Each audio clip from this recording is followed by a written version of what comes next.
আমাকে নিয়ে কিছুদিন ধরে বিশেষ করে একটা মহল, তারা আমার শিক্ষাগত যোগ্যতা নিয়ে বা সার্টিফিকেট নিয়ে প্রশ্ন তোলে।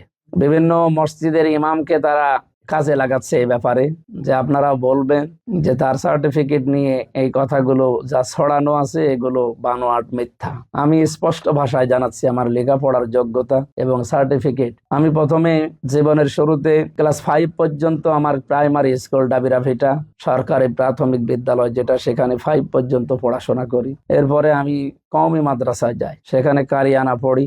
এরপরে হাফিজিয়া পড়ি, মানে আমি মুখস্থ করে ফেলেছিলাম কোরআন শরীফ 6 মাস, মনে হয় 10-15 দিনই হবে এরকম, আমার মনে নেই, খুব বেশি লাগে না, 6 মাসের কিছু সময়। এরপরে বাকি শুনিয়েছিলাম অনেকদিন ধরে। কওমি মাদ্রাসার পড়াটা আসলে 3টা ক্যাটাগরি আছে, আপনারা জানেন কিনা জানি না। একটা লং কোর্স আছে 12 বছরের, আর একটা 2টা শর্ট কোর্স আছে, একটা 6.5 বছরের আর একটা 4.5 বছরের। মানে মেন কিতাব কিছু পড়িয়ে সার্টিফিকেট দিয়ে দেয় তারা। যেহেতু আমরা কওমি মাদ্রাসায় শুধু শেষ করব না, আরো পড়াশোনা করা লাগবে।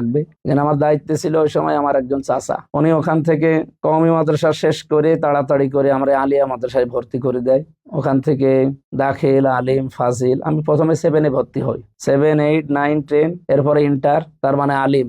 এরপরে বিশ্ববিদ্যালয়ে আমি চান্স পেয়েছিলাম বাংলাদেশের 4 জায়গায়। প্রথমে কুষ্টিয়া বিশ্ববিদ্যালয়, ইসলামী বিশ্ববিদ্যালয় যেটা, এরপরে রাজশাহীতে, এরপরে জাহাঙ্গীরনগরে চান্স পাইনি, আমি পরীক্ষা দিয়েছিলাম কিন্তু ওয়েটিং এ ছিলাম। আর চট্টগ্রামে পেয়েছিলাম ইসলামের ইতিহাসে আর আরবি সাহিত্যে রাজশাহী বিশ্ববিদ্যালয়। এরপরে দেখলাম আমার পছন্দ আল কোরআন, আমি মেধা তালিকায় 16 নম্বরে ছিলাম। 16 নম্বরে থাকার পর আমি প্রথমে চয়েস দিল কোরআন, হাদিস আর ইসলামিক স্টাডিজ বা দাওয়া বিভাগ যেটা বলে। তা আমার তো ছোটকাল থেকেই হাফিজ হওয়ার পর থেকে আমার চিন্তা ভাবনা ছিল যে আল্লামা সাঈদী রহমতুল্লাহ আলাইহির মতো তাফসির নিয়ে আমি তাফসির করতে চাই। এই জন্য তাফসির নিয়ে পড়াশোনা করি, ওখান থেকে অনার্স মাস্টার্স করি।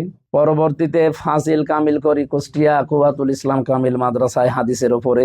এখানে যেহেতু ফেকা বিভাগ নেই, যেটা মাসলা মাসাইল বলে, ফকি বলে যেটা, এটা আছে রাজবাড়িতে। তখন রাজবাড়ি মাদ্রাসা থেকে আমি কামিলে ফেকা নিয়ে পাশ করি। আমি কৃতিত্বের সাথে পাশ করেছি, ফার্স্ট ক্লাস ফার্স্ট পেয়েছি। সে সার্টিফিকেট আমার কাছে আছে। যারা বলছে ওনার নামের আগে মুফতি লেখা, উনি কোথা থেকে মুফতি পড়েছে, ওনার সার্টিফিকেট আছে। এই যে আমার ফেকা বিভাগে আলিয়া মাদ্রাসা থেকে আমার যে পাশ করার সার্টিফিকেট, এটা ইংরেজিতে আছে, আমার কাছে আরবিটাও আছে, এই যে এখানে আছে, আপনারা দেখলে দেখতে পারেন। যারা এই মিথ্যা তথ্য ছড়াচ্ছেন, যারা কওমি মাদ্রাসা থেকে মুফতি হয়ে আসে, ওনাদের সার্টিফিকেট প্রতিষ্ঠান থেকে দেয়, আর আমার এটা সরকারি ভাবে দেওয়া, একেবারে সরকারি সনদ পাওয়া। সুতরাং এই বিষয় নিয়ে যারা মিথ্যা বিভ্রান্ত ছড়ানোর চেষ্টা করছেন তারা থামবেন, নয়তো আপনারাই যাদের কাছে কালার হবেন।